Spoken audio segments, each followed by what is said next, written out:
Turns out they owe me over $1 million. The morning those officers rolled up and told me I was trespassing on my own driveway, I knew Mallory Ridge was hiding something big. One lie led to another until I uncovered the truth. The HOA built their entire community on land my family still owns. Stick with me. This one turns fast, hits hard, and ends with justice they never saw coming. And hey, if you love stories where the underdog wins with nothing but grit and the law on his side, go on and subscribe. You'll fit right in here. The crunch of tires on gravel made me look up from tightening the hinge on my cattle gate. Sheriff Wade Collins's cruiser rolled to a stop in front of my ranch house. Uninvited, unexpected, and carrying a kind of tension that didn't belong on a quiet Montana morning. He stepped out slowly, one hand on his belt, eyes scanning the driveway as if expecting trouble. Behind him, like a shadow wearing perfume, stood Heather Mallory, president of the Mallory Ridge HOA and self-proclaimed queen of suburban order. She clutched a stack of papers to her chest, lips curved in a smirk that told me she'd been waiting for this moment. "Cole," Wade said, voice stiff. "We got a call. HOA filed a report saying you're trespassing on community property." It was such an absurd sentence that for a second, I just stared at him. "Trespassing?" I gestured at the dirt under my boots. "Wade, this is my driveway. My land, my house. I've lived here 21 years.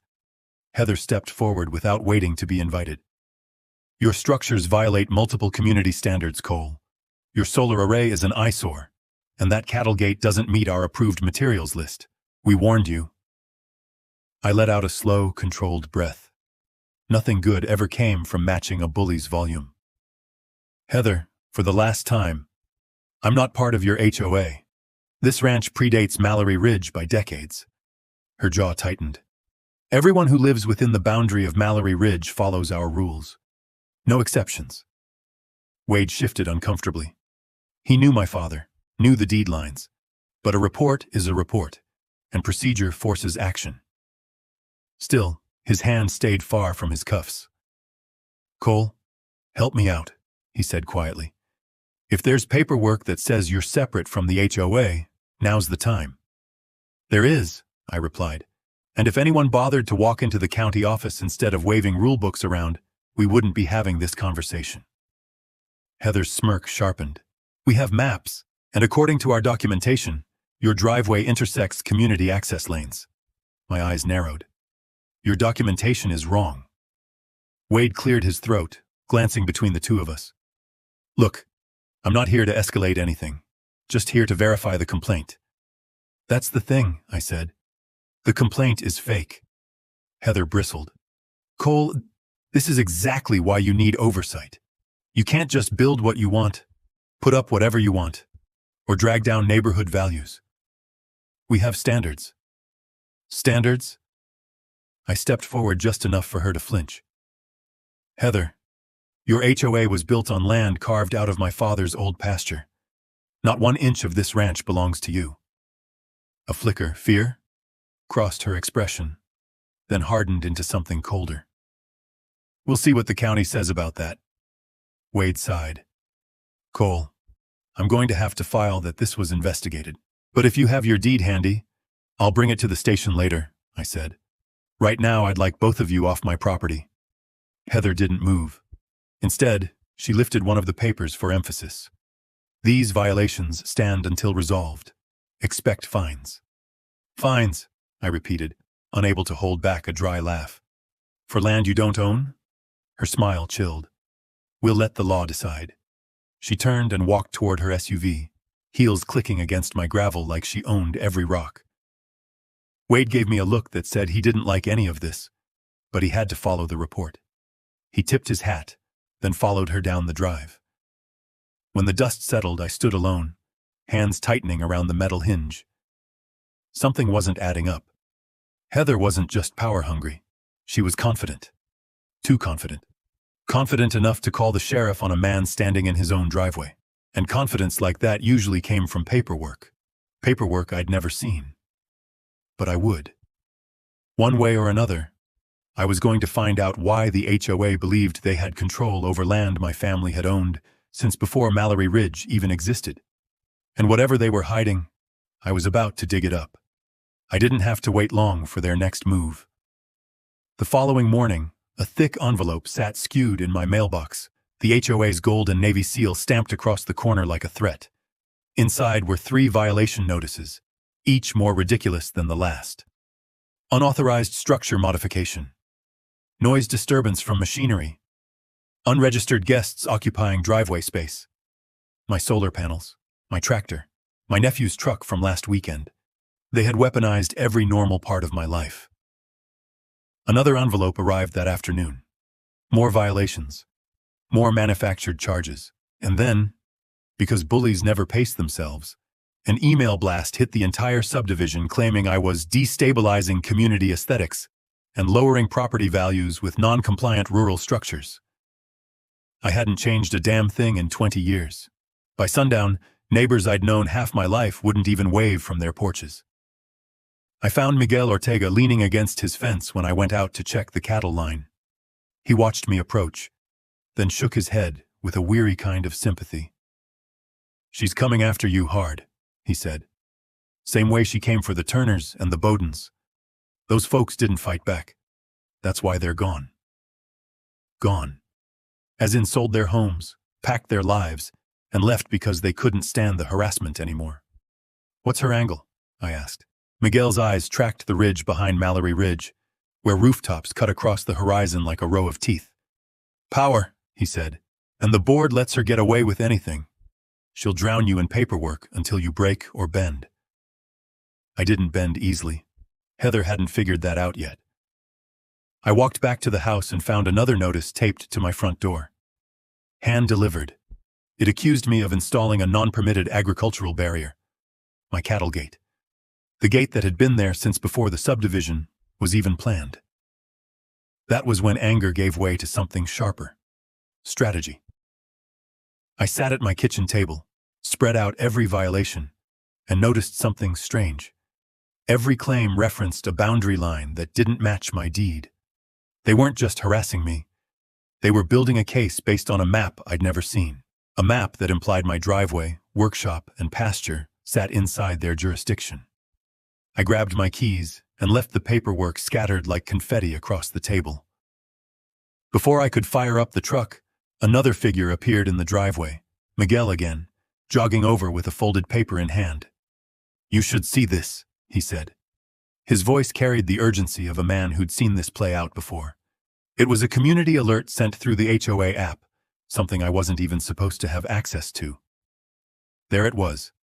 A message from Heather claiming I was refusing lawful compliance and posing risks to neighborhood cohesion.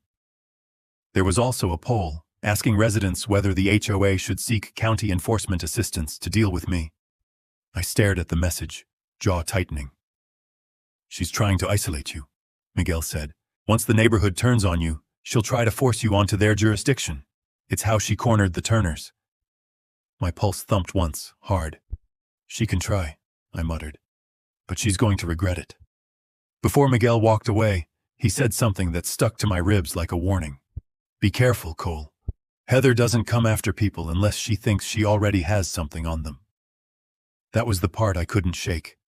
Her confidence. Her certainty. The way she stood behind Wade this morning, like she owned not just the subdivision, but this ranch. It meant she believed she had documentation, something official, something she thought would shut me down. But nothing in my deed had changed. Nothing in county tax rolls had shifted. My father had been meticulous, obsessive, about boundaries. There was no way an HOA existed anywhere near our property lines, unless someone had rewritten them. I turned back into the house, sat down again, and forced myself to breathe. If Heather had a map, if she was pushing the sheriff, the board, and the subdivision, it meant she was working from paperwork that looked legitimate. Something filed quietly, without challenge. The stakes were suddenly far higher than a few harassment notices. If someone had altered survey lines, if someone had misfiled easements, if someone had illegally integrated old ranch land into the HOA, then I wasn't dealing with petty violations anymore. I was dealing with a paper war. And paper wars have consequences measured in land, money, and legal power.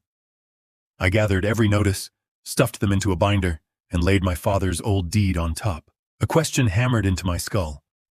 Why did the HOA believe they owned part of my ranch? The only place that answer existed was in county records, and I intended to dig it out. But as I loaded my binder into the truck, one last letter slid under the door. A final violation, time-stamped at 7:18 p.m. It read, "Final warning. Failure to comply will result in escalation to county authorities." Escalation.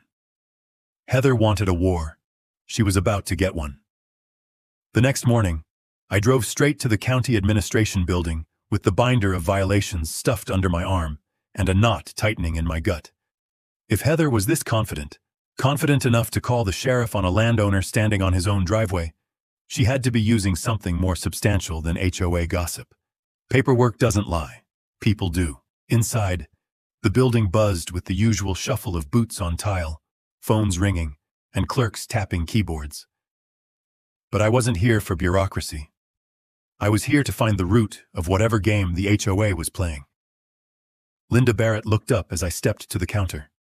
Short gray hair, thick glasses, face like someone who'd seen every trick, scam, and petty land dispute in the last 30 years.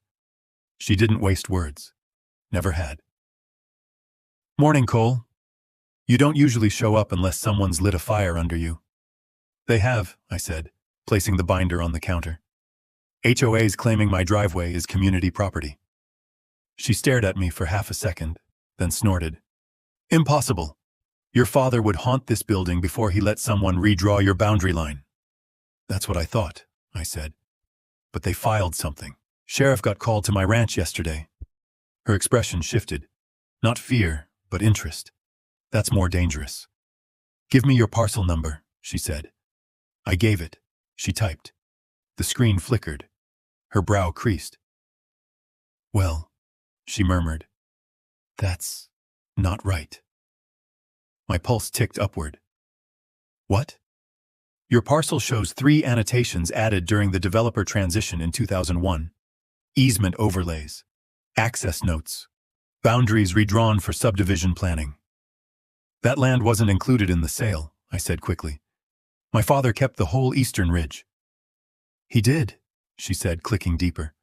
"But the developer filed adjustments for community access corridors. Looks like they widened internal HOA boundaries on their planning document." She paused, looked at me over her glasses. "But those adjustments don't reflect legally, not in the recorded deed. So the HOA is using a planning map, not the actual legal one." "Seems that way." She pulled up a scanned page. "And here's something else." She tapped the screen. My stomach dropped as I saw it. Multiple marked parcels, highlighted in digital yellow, scattered inside Mallory Ridge subdivision. "Why are those marked?" I asked. "Because," she said slowly, "they belong to you." "What?" "Your father retained them. Strategic ones, too. Trail entrance, drainage basin, common pavilion pad, even the mailbox cluster." I stood silent for a full breath as heat crawled up the back of my neck. Heather wasn't just reckless. She was blind. The entire HOA was built on the assumption that the developer bought everything. But they hadn't. Linda slid a printed map toward me. "Cole, the HOA has been using your land for 22 years, for free, without a lease, and according to county record, without any permanent easement." I gripped the counter. "Then what are they claiming?" She pulled a dusty file from the back shelf, the kind no one touches unless something's gone very wrong. "They're claiming this." It was the developer's planning map, unofficial, unsigned, never recorded, but circulated during the subdivision build. On it, my land parcels were colored like they were HOA common area. "This map," she said, "is worthless legally, but if the HOA's been using it as gospel, it explains their confidence." Suddenly, Heather's smugness made perfect sense. She truly believed she had jurisdiction over me, because the HOA had been operating off a fake foundation from day one. "And if I challenge this," I asked quietly, "what happens?" Linda leaned in. "If you challenge it, they'll be forced to defend 20 years of unauthorized land use, and that is a mess most HOAs can't afford." A surge of heat pulsed in my chest, anger and clarity mixing into something sharp. The stakes had just skyrocketed. I looked at the map again, then at the binder in my hands. Print everything, every parcel file, every easement, every reference to my land. She nodded, already pulling paper from the machine. Thought you'd say that. As I gathered the stack of documents, she paused one last time.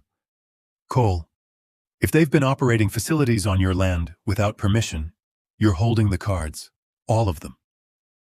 I left the county building with a different kind of weight in my chest. Not fear, not frustration. Leverage. Real, undeniable leverage. And that leverage came with consequences Heather Mallory wasn't prepared to face. I sat in my truck, spread the papers out on the passenger seat, and traced the highlighted parcels with my finger. The playground. Mine. The pavilion. Mine. The drainage basin. Mine. The main mailbox cluster, used every day by over 100 residents. Mine. No wonder she was fighting so hard to dominate my ranch. Because if the truth came out, her entire empire would crack. But the most important question lingered like smoke. Why had no one noticed these parcels were still in my family's name? Either the HOA had never checked, or they checked, and chose to ignore it. Neither option worked out well for them now. I gathered the papers, turned the ignition, and headed home with one thought pounding through my skull. Heather thought she owned me. She didn't realize I owned pieces of everything she controlled. And the moment I showed her that truth, the ground under Mallory Ridge was going to shift. Hard. I didn't waste time. The next morning, I called Tommy Reed, one of the most respected surveyors in the county. He'd worked with my father years back. He knew our land, knew our boundaries, and most importantly, knew how to make legal lines impossible to argue with. He showed up before noon in a dust-covered pickup, GPS gear stacked in the bed. "Heard you stirred something up," he said. "Linda called me last night. Told me you might need fresh boundary confirmation." "Need more than confirmation," I told him. "I need truth in fluorescent orange." He cracked a grin. "Then let's give 'em a show." We walked Mallory Ridge like we were stringing tripwires. Every parcel Linda had highlighted, every strip of land the HOA thought they controlled, Tommy measured, marked, and logged with certified coordinates. He didn't question why. The paperwork told him everything. Then the flags went in. Bright, impossible to ignore orange stakes hammered into the earth like accusations. The trailhead? Flagged. The pavilion pad? Flagged. The retention basin? Flagged. The mailbox cluster? Flagged twice for emphasis. But the moment we reached the subdivision's main corridor, the temperature shifted, because Heather Mallory stepped out of her front door like she'd been alerted by radar. Clipboard pressed to her chest, nails clicking against plastic, eyes cold and sharp. "What do you think you're doing?" she demanded. Tommy didn't even bother to look up, surveying the legal boundaries of Maddox Ranch subdivisions. "There are no Maddox Ranch subdivisions," she snapped. "You're marking community property." "No, ma'am," Tommy replied calmly. "I'm marking parcels legally owned by Cole Maddox. County records confirm it." Her face tightened. "That can't be right." "It is," he said, moving to hammer the next stake. Heather stepped in front of him. "You can't mark community land with unauthorized materials. These flags violate HOA aesthetic regulations."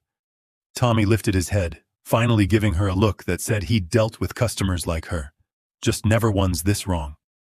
"HOA regulations don't apply to land you don't own." I stepped beside him. "Back away, Heather. You're interfering with a legal survey." She glared at me as if she could burn a hole straight through my ribcage. "You think sticking plastic in the ground proves anything? We have our own maps." "Yeah," I said. "I saw them. They're fictional." Residents began spilling out of their homes. First a few, then a dozen. Confusion spread across the sidewalks as people followed the trail of orange flags. "What's going on?" someone asked. "Why is he marking the trail?" another whispered. "Isn't that HOA property?" "I thought the developer deeded all this." Heather turned to face them like a queen betrayed by her subjects. "Everyone go inside. This man is disrupting community order while under investigation for repeated violations." Tommy snorted under his breath. One resident, An older man I recognized from the pavilion committee stepped closer and asked, "Heather, is this true? Does he own the trail?" She didn't answer. Instead, she pointed at me like she was condemning a criminal. "I am instructing you to cease this action immediately, or the board will escalate." "Already escalated," I said, handing her a printed copy of the parcel map Linda gave me. "Read it." She didn't. Her hand trembled as she shoved the paper back toward my chest. "You think you can intimidate me with outdated documents? The HOA has jurisdiction here, and I will not tolerate you undermining it." Tommy planted the next flag behind her. She spun around, startled. "This isn't intimidation," he said. "This is a legal survey that will hold up in any court in the state." Her jaw clenched, hard, and that was when I saw it. The flash of fear she tried to swallow. Fear that said she had known about the parcels, or suspected, or ignored the possibility for so long, she convinced herself the truth didn't exist. But truth doesn't disappear just because a clipboard says otherwise. Tommy finished the final boundary marking as the crowd grew. Parents from the playground, elderly couples from the walking path. Even Janice Fuller, one of Heather's own board members, stood on the sidewalk staring at the orange flags as if they were dynamite fuses. "Janice," Heather snapped, "tell them this is community land." Janice didn't answer. The silence cut deeper than any accusation. Heather's face went pale. "Don't just stand there. Say something." Janice swallowed. Then quietly, "We should probably verify this with the county." Heather wheeled on her. "Are you taking his side?" "No," Janice said carefully. "I'm taking the side that won't get us sued." A murmur rippled through the crowd. Heather felt the shift. She felt her grip loosening, her narrative unraveling, her power slipping inch by inch with every orange flag Tommy planted. I leaned slightly closer, voice low enough only she could hear. "This is just the start." Her eyes widened, not with anger this time, with realization. Because flags don't just mark land, they mark liability. And now the entire subdivision had seen them. As Tommy packed his equipment, Heather whispered, voice shaking, "You don't know what you're doing."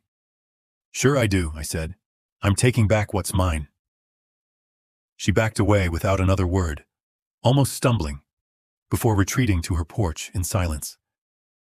The HOA president, who once strutted through this neighborhood like she owned the place, suddenly had nothing to say. But I wasn't done. Not even close. These flags were just the opening act, and the next phase would hit harder, much harder. After the flag incident rippled through the subdivision like a shockwave, I knew Heather wouldn't sit quietly and process her humiliation. Bullies don't go still, they get sneaky. And sneaky people always make mistakes when someone is watching. So I made sure someone was. That evening, I installed a full perimeter camera system across my ranch. Barn roof, workshop corner, driveway post, even a concealed unit in the old oak overlooking the subdivision fence. Not because I feared retaliation, because I expected it. And sure enough, 2 nights later, the footage proved me right. The first clip showed a figure in leggings and a windbreaker sneaking along the property line at 10:42 p.m. She carried a black trash bag and glanced over her shoulder like she was smuggling contraband. Then she dumped the entire bag, yard waste, clippings, and leaves, straight onto my land. Heather. Strike 1. Night 3? Her husband backed their landscaping trailer into my pasture to make a tight turn, leaving ruts deep enough to swallow a boot. He didn't even hesitate. Just used my land like an overflow driveway. Strike 2. But night 7 delivered the clip that changed everything. At 10:29 p.m., Heather appeared again. No bag this time. Instead, she held a can of green spray paint. She crouched next to one of Tommy's orange boundary flags and repainted it to match the grass. Then another, and another. She was literally trying to erase my property lines. Strike 3, and felony territory. I sat there watching the footage with my jaw tight enough to crack a molar. She'd gone from harassment to trespassing to tampering with legal survey markers, and the camera angle caught her face perfectly, every frame crisp enough to serve as courtroom evidence. Heather thought the HOA handbook was the law. Now she was on the wrong side of the real one. The next morning, I walked toward the mailbox at the exact time I knew she went out for her daily routine of grabbing HOA letters and cataloging the world's imperfections. She stiffened when she saw me, just for a fraction of a second. But that was all I needed. "Morning, Heather," I said casually. She didn't look up. "I don't have time today, Cole." "You should make time," I said, pulling my phone from my pocket. "I have something you'll want to see." Her eyes flicked toward the screen, just as I tapped the first video. Her face drained. There she was, in full color, repainting my survey markers like a teenager caught tagging a stop sign. Her lips parted. She stumbled back half a step. You can't record people like that," she stammered. "It's on my land," I replied. "You stepped onto it without permission, multiple times, including after dark." She swallowed hard, looking around to see who was watching. A couple of residents stood near the mailbox cluster, curiosity rising like heat off pavement.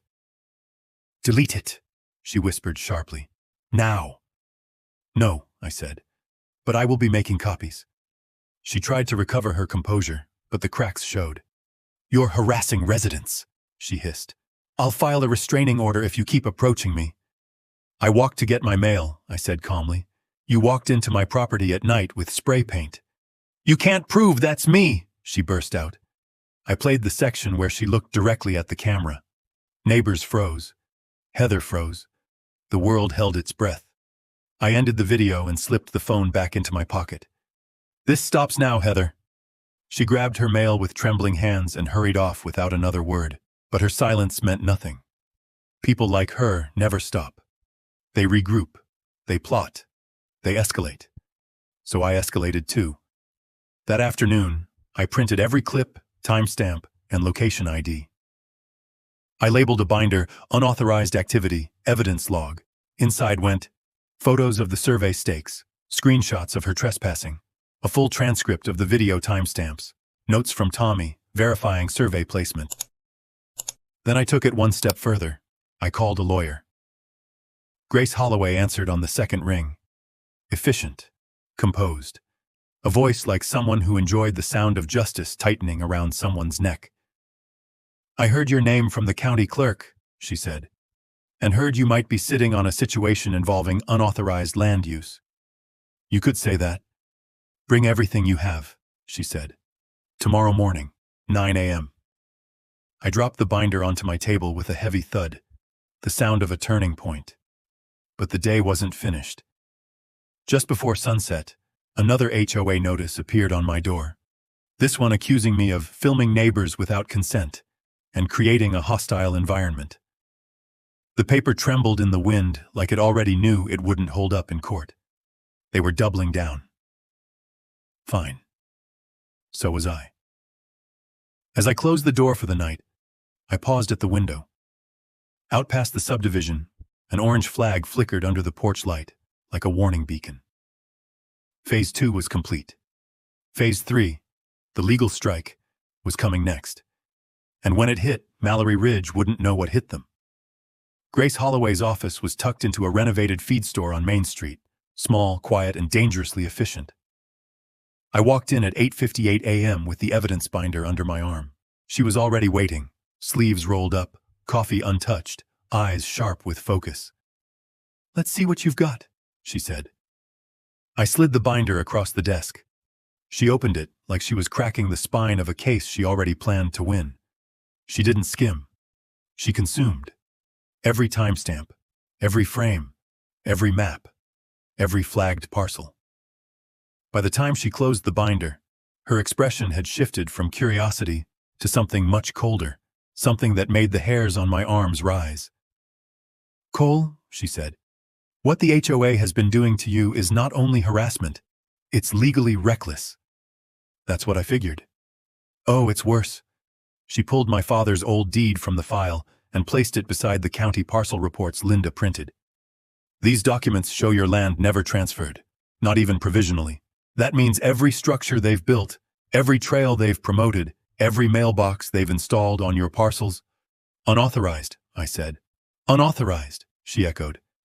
"And vulnerable to restitution claims." She opened another page. But here's the part that concerns me most. The developer created a temporary easement for construction staging back in 2001. It expired in 2017. She tapped the date with her pen. Expired. Never renewed. Never extended. Never replaced. I leaned forward. Let me get this straight. The HOA has been treating my land like community space for 22 years, and the only easement they ever had ended 6 years ago? Correct. She clicked her pen. Meaning every year since 2017 they've been in violation of county code. And every day they've operated those spaces without permission? Liability. How much liability? She flipped the page toward me. Potentially hundreds of thousands, she said. Back rent, damages, restoration costs, legal penalties. More if we can prove the board had knowledge of the missing easement. I let that sink in. Not slowly, but like a hammer hitting steel. Heather wasn't just wrong. She wasn't just arrogant. She was running an HOA built on borrowed soil, and the lender had finally shown up. Grace continued, voice cool and steady. But the real leverage is here. She pulled up an annotated HOA bylaw page. Their entire enforcement authority depends on jurisdiction boundaries. If their boundaries don't include your parcels, and they don't, then every violation they sent you is invalid.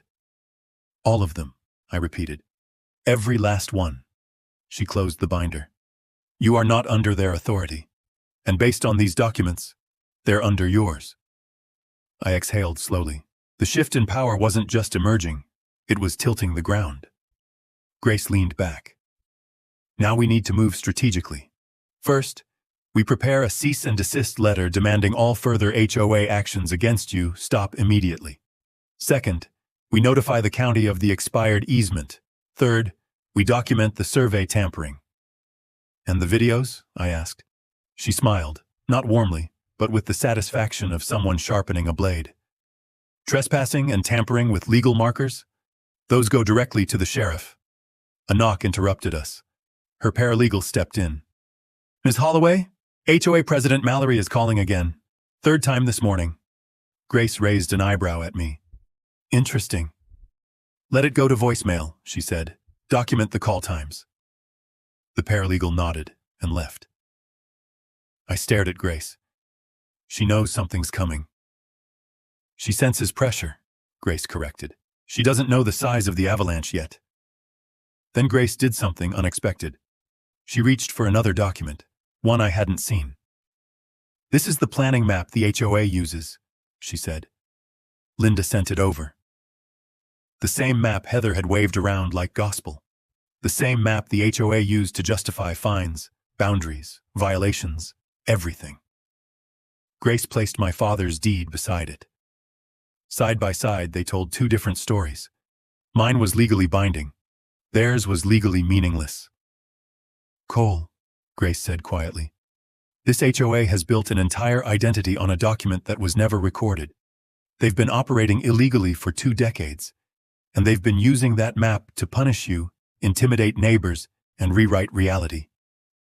I stared at the 2 pages, my deed, solid and indisputable, their map, flimsy and fraudulent. Then it's time to give them a new reality, I said. Grace nodded. I'll draft the cease and desist today, but before we fire, I want you to do something. What's that? Go home.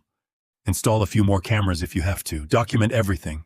When people like Heather feel their power slipping, they make mistakes. She's already making them. Good, Grace said. It'll make our case airtight.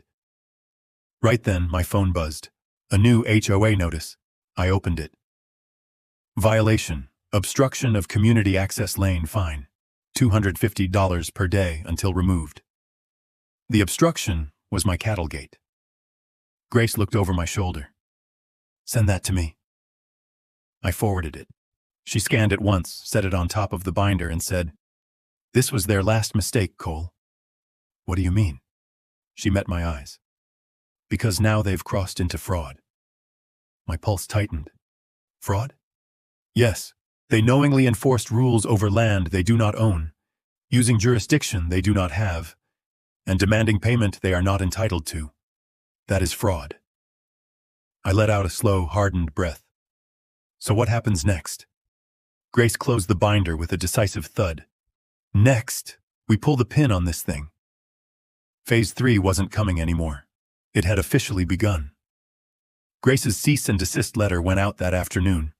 Certified mail, email, and a direct copy to the county attorney.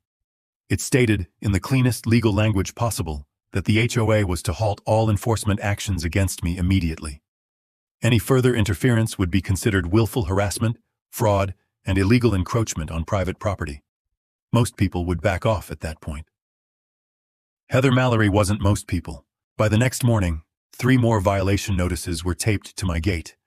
Same smug formatting, same fake authority, same escalating threats. She wasn't slowing down. She was panicking, and panic always leaves a trail. Miguel Ortega showed up just after sunrise, hands in his jacket pockets, expression tight. He'd lived in Mallory Ridge longer than anyone except the original developer. "Cole," he said, "you should see this." He handed me a folder. Worn edges, wrinkled corners, years of being shoved in drawers by a man who never expected it to matter again. Inside were HOA letters, dozens of them. Every single one signed by Heather. Every single one baseless or retaliatory. "You kept all this?" I asked. Miguel nodded. "She fined me because my shed wasn't architecturally harmonious. Told me my wife's rosebush was a hazard. Said my blue front door was lowering home values. I nearly lost my mind. Why didn't anyone fight back?" His answer was quiet but heavy. "Because we didn't think we could." He paused, then added, "But now we do." Before I could respond, Janice Fuller, a retired teacher known for never backing down from anyone, walked up my driveway carrying a binder thicker than mine. "Heather bullied my daughter the first month we moved in," Janice said. "Told her sidewalk chalk wasn't allowed because it made the neighborhood look impoverished. I recorded every meeting after that." She tapped the binder. "Everything she's ever said on record is in here. Janice, this is gold." "No," she corrected. "This is the rope she hung herself with." We spread everything across my dining table. Maps, letters, timestamps, HOA meeting minutes, Grace's notes. It was like watching a crime scene assemble itself, piece by piece. Then Grace arrived. She dropped her own binder, half the size, 10 times more dangerous, onto the table. "I've analyzed the numbers, she said. "You all need to hear this." We gathered around. She flipped the binder open. Charts, county code references, cost breakdowns, penalty calculations. "This," she said, pointing to the top line, "is what the HOA owes in maintenance penalties alone for violating the expired easement." The number was brutal and big. $708,000, she read aloud. Minimum. Miguel exhaled. "Holy hell. And that doesn't include back rent," Grace added. 15 years of occupying land they do not own, using it for community amenities. Fair market value. Rough estimate. Another $200,000. Janice put a hand to her mouth. "They'll go bankrupt." Grace shook her head. "Not yet. That's only if Cole chooses to enforce everything." She turned to me. "And you could. You legally could." I didn't answer yet.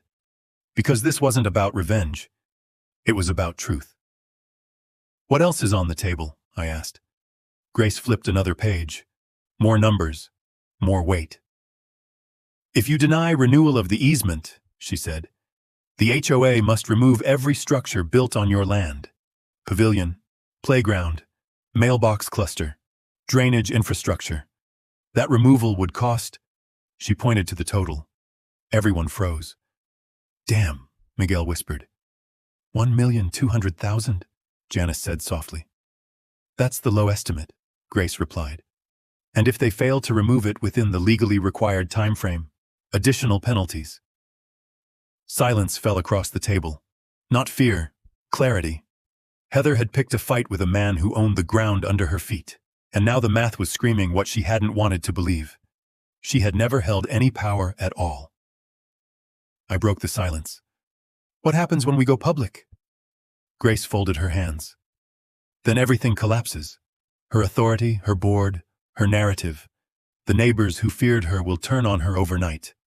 and the HOA will have no choice but to face the truth. And Heather? I asked. She'll try to deflect. She'll accuse you of harassment. She'll play the victim. But once we present the documents, she tapped the binder. Her house of cards falls. A knock came at the door. We all stiffened. I opened it to find Sheriff Wade Collins standing there, hat under his arm, expression serious but not hostile. "Cole," he said, "got a minute?" I stepped outside with him. He kept his voice low. "Heather called the station 4 times today," he said. "Said you're threatening her. Said you're planning to sue the entire community?" "And you believe her?" I asked. He shook his head. "No. That woman's been wound tight since the day she moved in. But the calls are becoming official complaints. And that puts me in a position." "What position?" "The position where I need to warn you. She's about to escalate." I took that in. Not fear, confirmation. Sheriff Collins continued, "Whatever you're preparing, make sure you do it clean. Legal, documented. Once this gets public, it's going to get loud." "It already is," I said. He nodded once. "Then hang on. Because she's not going down quiet." He climbed back into his cruiser and drove off. I returned inside. The room was silent, waiting. I looked at them, Grace, Miguel, Janice, and made the decision that shifted the entire war. "We're not hiding this," I said. "We're not playing defense anymore." Grace nodded slowly. "Then how do you want to proceed?" I closed the binder and stood. "We go public." Miguel grinned. "A meeting?" "Bigger," I said.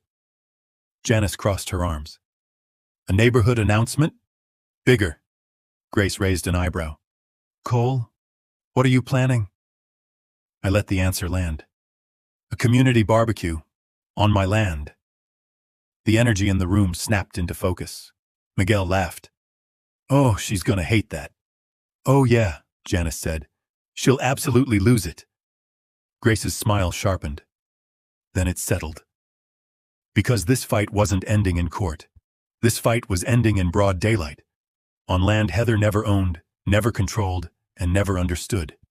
And when the neighbors arrived, when officials showed up, when Heather stormed in furious and unprepared, that was when we would reveal everything. Her fraud, her lies, her misuse of authority, her illegal occupation of my land. The war wasn't just turning, it was tipping. And Heather Mallory was standing right under the avalanche. Word travels fast in small communities, faster still when fear starts to crack. By Friday afternoon, nearly every household in Mallory Ridge had heard the same phrase whispered through backyards, text threads, and front porch conversations. "Cole's holding a barbecue on Saturday, and he's showing something." I didn't need gossip to do my work. I needed witnesses. And Grace made sure the invitations carried weight. Community barbecue, open to all residents, local officials, and county personnel. Topic: land use, property rights, and community transparency. The phrase transparency alone sent a tremor through the HOA board. Saturday came. People showed up early. Miguel manned the grill, flipping burgers like he'd waited years for the right moment to feed a crowd for the sake of justice. Janice set up tables with water bottles and paper plates. Kids ran around freely, some of them for the first time without glancing over their shoulders for HOA lurking. By noon, 50 people filled my pasture. Even Sheriff Wade Collins arrived, hat off, relaxed, but alert. "Just observing," he said with a half smile, "and making sure nobody tries anything stupid." I knew exactly who he meant. At 12:14 p.m., a white SUV rounded the curve, slow, deliberate, like a parade float carrying pure indignation. Heather stepped out wearing her power outfit, sharp blazer, clipboard in hand, lips thin as fishing wire pulled tight. Behind her, 2 HOA board members followed, looking much less confident than usual. And trailing them, a Knox County deputy. Apparently, she'd requested a civil standby. Perfect. Every seat, every person, every official was right where I needed them. Heather marched straight toward me, voice already raised to carry over the crowd. "This gathering is not authorized," she announced. "This land, this entire area, is under HOA jurisdiction. You are knowingly violating community regulations by— Stop! Sheriff Collins said sharply. Heather turned, offended. Sheriff, this is an HOA matter. We are enforcing subdivision. No, he cut in. You're here because you requested a standby, which means your job is to observe and remain peaceful, same as mine. Her mouth snapped shut, but her eyes burned. She wasn't here for peace. She was here to stop whatever she believed I was about to reveal, which is exactly why I waited until everyone quieted before stepping onto a small platform made from 2 hay bales and a sheet of plywood. Thank you all for coming, I began. Today isn't about conflict. It's about truth, about who owns what, and who has the right to enforce anything on this land. Whispers swelled. People leaned closer. I held up the yellowed development maps Linda Barrett had printed. Then the original easement documents Grace had unearthed. Then the survey results. This, I said, is the history your HOA never showed you. The land under the playground, the pavilion, the trailhead, the mailbox cluster. None of it belongs to Mallory Ridge. I paused, letting the shock ripple outward like a dropped stone in water. It belongs, I continued, to me. It has for decades. A stir ran through the crowd. Someone muttered, Wait, seriously? Another resident whispered, She said it was community land. Heather's voice sliced across the air. That is a lie. I lifted the binder of supporting evidence. Every map, every deed, every county file says otherwise. I set the binder down and nodded to Grace. Grace stepped forward, posture calm but commanding, and addressed the crowd. The HOA's authority derives from the land it has easements or ownership over. But these easements expired 6 years ago. The HOA has been operating community facilities illegally, spending resident money on property that was never theirs. Gasps. A few curses. A man in the second row shook his head slowly. But that's not all, Grace continued. By failing to maintain these facilities according to the original agreement, the HOA owes over $700,000 in penalties. And if Cole chooses not to renew the easement, the HOA will be legally required to remove every structure within 60 days. A stunned silence fell. Even the children stopped moving.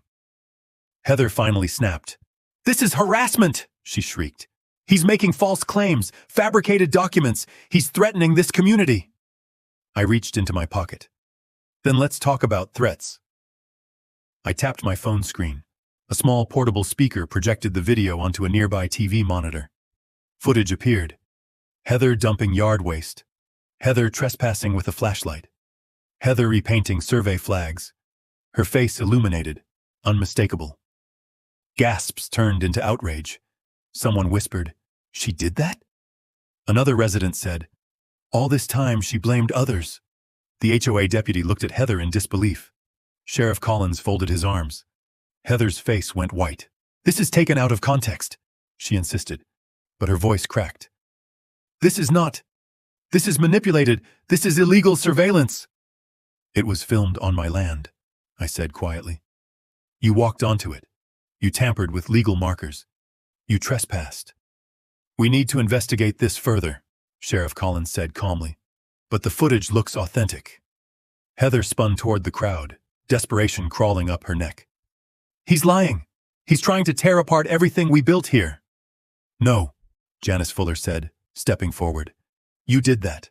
One rule at a time, one family at a time, one abuse of power at a time. Miguel joined her. We all stayed quiet because we thought you had authority. Turns out you didn't. Residents murmured, some nodding, some angry, some shaken. I took a step back, letting the truth sink in. Because this moment, the exposure, the clarity, the collective awakening, was the avalanche I'd been building toward. Heather tried one last time to assert control. I demand, she said, shaking, that this gathering disband immediately.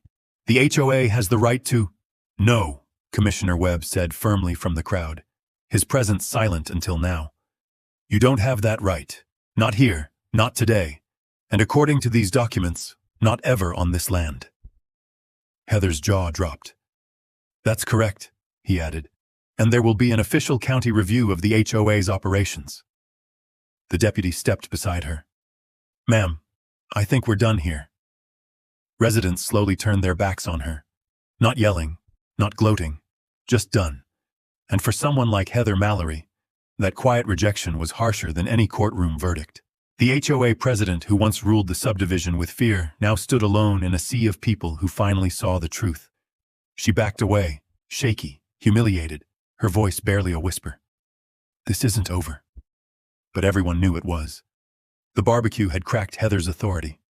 What happened the next morning shattered it. At 8:17 a.m., my phone vibrated with 3 messages from neighbors. Emergency HOA meeting. Heather's losing it. She's trying to spin everything you showed yesterday. You should hear what she's saying. I didn't need to attend. Witnesses were already inside. But Grace insisted. Go. Stand in the back. Say nothing. Let the truth collapse on her. So I did. The HOA community room, built illegally on my land, was packed wall to wall. Residents who used to whisper now spoke openly. People who once feared Heather now glared, murmured, folded their arms. Heather walked in late, a stack of papers clutched like a lifeline. Her posture was tight, her jaw locked, her eyes red-rimmed from a night of frantic damage control. She slammed the papers on the table. Everything you saw yesterday was doctored, she announced. The deeds, the footage, the survey, it's all falsified to attack me and destabilize our community. The room buzzed, not with agreement, but disbelief. Janice Fuller stood up immediately. Are you calling the county clerk a liar? Or the surveyor? Or the attorney who presented everything in front of elected officials? That attorney is in on it, Heather snapped. Gasps. Eyes widened. Someone whispered, she's finally cracked. Miguel stood next, calm but firm. You harassed families for years. You fined people for having flowers. You lied to us about land ownership. Now you're trying to paint yourself as a victim? Heather's voice wavered. I acted within my authority as president of this HOA. A voice boomed from the side of the room. You never had that authority. Commissioner Webb stepped inside with Supervisor Martinez at his side. Conversations died instantly. Heather's face drained. Webb continued. We reviewed the documents presented yesterday. Every one of them checks out. The HOA has been operating facilities on private land without permission, violating multiple county regulations. Her board members shifted in their seats, looking like children waiting for detention slips. And, Martinez added, the county is opening a formal investigation into financial misuse, unauthorized improvements, and fraudulent representation of land rights. Heather's breath hitched. You can't do that. We already have, Webb said, and since you filed multiple false complaints with law enforcement, those cases are under review as well. Heather wilted into her seat. Her board members inched away from her. Then the final blow landed. Sheriff Wade Collins entered through the back. He looked around, nodding politely. Morning, folks. Here on official business. Heather visibly brightened, until Collins walked right past her and approached me instead. Mr. Maddox, he said loudly enough for the entire room, I'd like to formally state that your evidence has been submitted to the county attorney, and your claims are valid. A wave of murmurs rolled across the room. Heather shot to her feet. What about my restraining order against him? Collins shot her a look that could freeze fire. The judge reviewed your petition, he said. It was denied, and upon further examination, your statements raise concerns about malicious intent. Heather swayed like the floor had shifted. Martinez stepped forward with the dry tone of someone delivering administrative death sentences. Effective immediately, the county recognizes that Mallory Ridge HOA is in breach of multiple contractual obligations and may no longer enforce rules pertaining to land not under its legal control. Heather whispered, No, that's not, the developer said, but nobody listened. Her rein wasn't slipping. It was over. And then the collapse hit its breaking point. Janice pulled a folder from her bag. I have something else. She handed it to Supervisor Martinez. Inside, screenshots of emails, messages, meeting recordings, and the private Facebook posts Heather wrote smearing neighbors, including several racist, classist, and disparaging remarks about residents' families. The room erupted. Heather tried to speak, but the outrage drowned her out. You targeted us. You lied to us. You threatened our kids. You stole our dues. You abused your position. Collins finally raised a hand. Enough. Silence. He turned to Heather. Ma'am, you need to step outside with me. What? Am I under arrest? She panicked. For the moment, no, he said calmly. But we need to document statements and confiscate HOA records pending investigation. Her mouth fell open. Her legs buckled. 2 board members immediately placed a letter on the table. Their resignation letters. Then 3 more. Then 4. Heather stood alone, trembling, surrounded by people who once feared her but now saw her exactly as she was. Small, desperate, and completely powerless. She whispered, barely audible, "You'll all regret this." Supervisor Martinez spoke firmly. "No, Ms. Mallory. We regret letting you go unchecked for this long." The meeting adjourned in chaos, tears, and relief. But one sound lingered with perfect clarity. Heather leaving the building, escorted by Collins, her clipboard hanging useless at her side like a badge she no longer had the right to carry. Mallory Ridge HOA hadn't just cracked. It had imploded. And now, finally, the pieces could be rebuilt. Without her. The days following the HOA collapse moved fast. Faster than I expected. Faster than anyone in Mallory Ridge could keep up with. But for the first time since this whole war started, the momentum wasn't working against me. It was clearing a path. By Monday morning, Heather's resignation hit every inbox in the subdivision. It wasn't emotional. It wasn't apologetic. It was 2 lines. Effective immediately, I resign as president of Mallory Ridge HOA. Further communication will be handled by the remaining board. No signature flourish. No attempt at control. Just an exit. And a quiet acknowledgement that the power she clung to had evaporated. The remaining board, what was left after the mass resignations, scheduled an open meeting at the community center.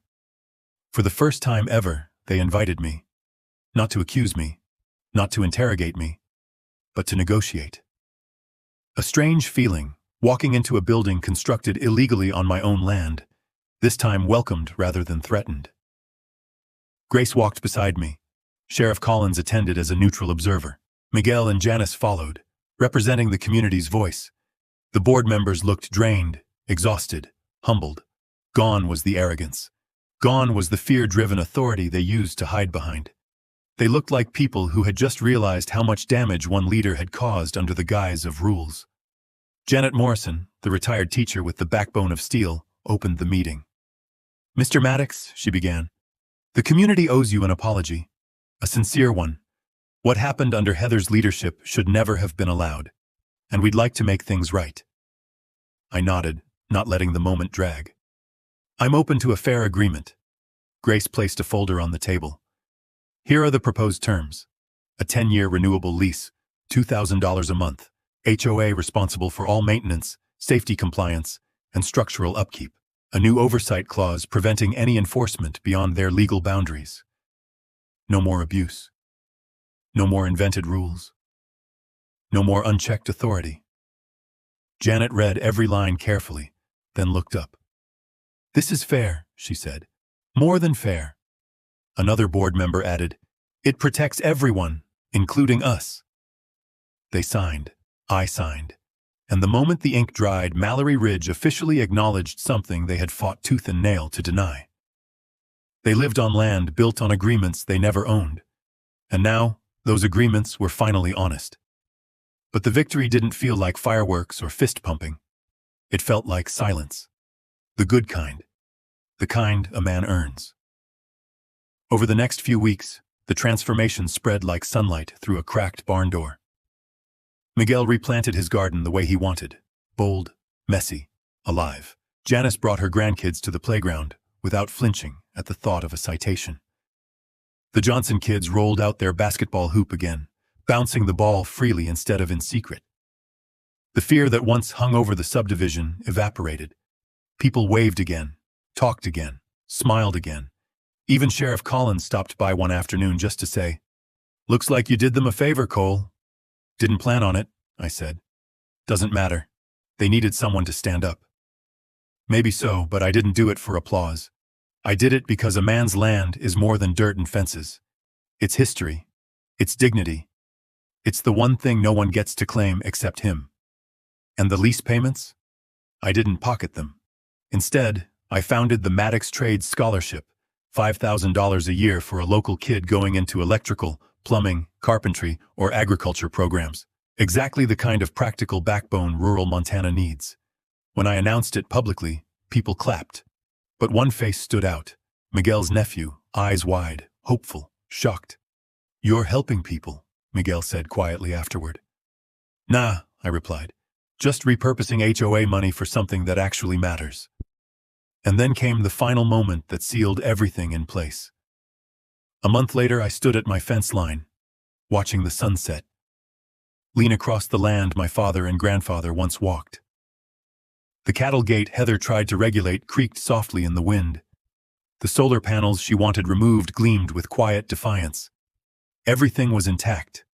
Everything was mine. Justice hadn't come with shouting. It came with proof, with patience, with the law. And sometimes the strongest victories aren't loud. They're the ones that leave a community better than it was before. As the last light faded behind the ridge, I tipped my hat and whispered to myself, "It's settled. Finally settled." And this time there was no one left to argue. If you've ever stood your ground against unfairness, drop a simple yes in the comments so folks know they're not alone out here.